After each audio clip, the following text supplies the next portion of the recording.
Hello everyone, my name is Leslie Pod. In this video I'm going to explain about a sequence diagram drawn for an inventory management system. A sequence diagram is a type of interaction diagram which describes the interaction between two objects or two components of a particular model. It also shows the message flow between two objects. There are different components of sequence diagram, and some of them are the object, actor, lifeline, activation, and message. Objects are instances of the classes and are pictorially represented by rectangles, and the name of the object is written above the rectangle. Similarly, actors are those that communicate with the objects and can be listed as a column. Now, lifeline, it identifies the existence of an object over time.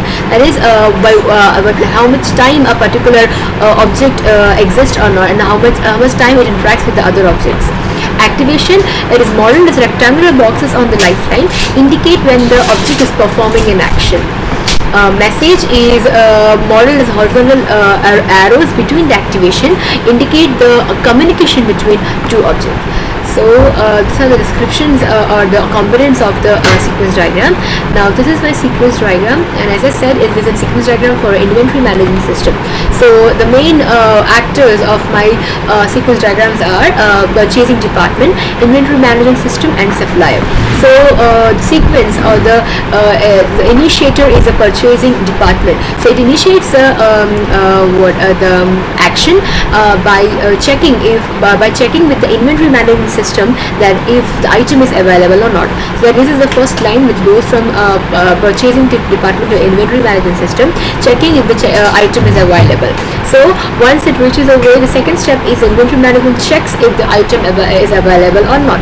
So if the answer is no, it sends a message telling that item is not available, and if the answer is yes, it will send a message telling that items are available. Okay, now if the items are not available, then the purchasing department will contact the supplier. You can see over this fifth line, the fifth message goes to the supplier telling that item is not available, and it contacts the supplier.